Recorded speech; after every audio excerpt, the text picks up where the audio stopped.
Friends நம்ம இதை பற்றி பார்க்கணும் மல்லி வரப்போகிற எபிசோடில் என்ன இன்ட்ரெஸ்டிங்கான சுவாரஸ்யமான விஷயம் நடக்க போந்தாங்க பார்க்க போகிறோம். வாங்க வீடியோக்குள்ளே போயிடலாம். நம்முடைய மல்லியோட கல்யாணத்தை வந்து ஒரு வழியாக பார்த்திங்கன்னா நம்மளுடைய நாகும் அன்னபூர்ணியை வந்து நிப்பாட்டிட்ட அப்புறம் பார்த்திங்கன்னா போலீஸ் எல்லாம் வந்து கேட்குறாங்க, எதுக்கு முதல் கல்யாணம் வந்து பண்ணிக்கிட்டு அந்த கல்யாணத்தை வந்து டிவோர்ஸ் பண்ணாதே நீங்கள் வந்து அடுத்த கல்யாணத்துக்கு வந்து தயாராக இருக்கீங்க, இது வந்து லீகலாக தப்பு அப்படின்ற மாதிரி எல்லாம் வந்து பேசுகிறாங்க. அந்த இடத்துல பார்த்திங்கன்னா நம்முடைய நிஷா பார்த்திங்கன்னா என்ன நினைக்கிறேன், நம்மளே எப்படியோ ஒன்று கல்யாணத்தை வந்து நிப்பாட்டலான்னு வந்து முடிவு எடுத்தோம். ஆனால் அந்த நடக்காத போச்சு. விஜய் மாமா வந்து நம்மளுக்கு வந்து கிடைக்காது போனது நம்மளுக்கு வந்து வருத்தமாக இருந்தாலும் இப்போ சந்தோஷமாக இருக்குது. எப்படியோ வந்து இந்த கல்யாணம் வந்து நின்றுட்டால் நான் வந்து விஜய் மாமாவை எப்படியோ வந்து கல்யாணம் பண்ணிக்குவேன் அப்படின்ற மாதிரி வந்து மனசுக்குள்ளேயே வந்து சந்தோஷப்படுறாங்க.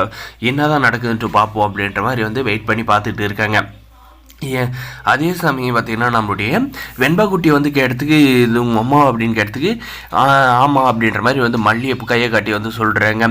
அதுக்கப்புறம் பார்த்திங்கன்னா இவங்க 3 பேரில் எங்கள் 3 பேரில் யாராவது ஒரு ஆளை நீ வந்து கல்யாணம் பண்ணிக்கிட்டால் மட்டும்தான் வந்து நீ வந்து மறுபடியும் வந்து கோர்ட்டு கேஸ்ன்னு வந்து ஆளையாத இருப்பமாமல் மரியாதையாக வந்து என்னை வந்து கல்யாணம் பண்ணிக்க அப்படின்ற மாதிரி வந்து நிஷா வந்து விஜய் வந்து மிரட்டுறாங்க. இந்த ரஞ்சிதா பார்த்திங்கன்னா என்ன பேசுகிறேன், நான் வந்து மனமேடை வரையும் வந்து என் கல்யாணம் இருக்குது மாமா, நீ எனக்கு தான் வந்து தாலியை கட்டணும் அப்படின்ற மாதிரி வந்து ரஞ்சிதா ஒரு பக்கம் வந்து இதுன்றா.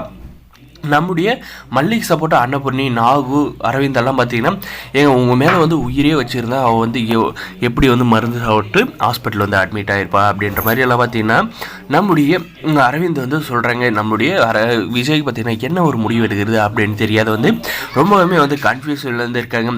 அங்கே இருக்கிற போதும் ஒன்று கேள்வி இந்த ரஞ்சிதா பிரியாமா எல்லோரும் வந்து என்ன சொல்கிறாங்கன்னு பார்த்தீங்கன்னா, விஜய் இவங்க என்னன்னாலே சொல்லிட்டு உன்னுடைய ஒய்ஃப் வந்து ரஞ்சிதாவை மட்டும்தான் இருக்க முடியும், அவள் கழுத்தில் வந்து நீ வந்து தாலியை கட்டு அப்படின்ற மாதிரி வந்து சொல்கிறாங்க. நம்மளுடைய வெண்பாக்குட்டி பார்த்தீங்கன்னா இவங்க எனக்கு வந்து அம்மாவை வந்து தேவையில்லை, எனக்கு வந்து மல்லி அம்மா மட்டும்தான் வந்து எனக்கு அம்மா அப்படின்ற மாதிரி பார்த்தீங்கன்னா ரொம்பவுமே வந்து அடம்பிடிச்சு அந்த கல்யாணத்தை வந்து தடுத்து நிறுத்தத்தில் பார்த்தீங்கன்னா நம்மளுடைய நிஷாவுக்கும் ரொம்பவுமே வந்து சந்தோஷங்க. இதுக்கப்புறம் பார்த்திங்கன்னா நம்முடைய மல்லியோட கழுத்தில் வந்து விஜய் வந்து தாலி கட்டுவாரா கட்ட மாட்டாரா அப்படின்றதாங்க வந்து இன்ட்ரெஸ்டிங்காகவும் சுவாரஸ்யமாக வந்து கொண்டு போகிறாங்க.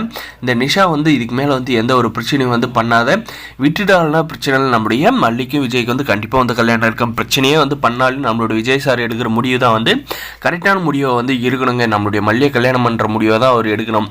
அதுக்கப்புறம் பார்த்திங்கன்னா நம்முடைய ரஞ்சிதா பார்த்திங்கன்னா சோகம் தாங்க முடியாத பார்த்திங்கன்னா போய் தூக்கிட்டு தற்கொலை பண்ணிக்கிறதா அவங்களுக்கெல்லாம் வந்து ஒரே வழி. இந்த நிஷாவெல்லாம் பார்த்திங்கன்னா அப்படியே கிளம்பி வந்து ஃபாரினுக்கு வந்து கிளம்பி போக வேண்டியது தாங்க.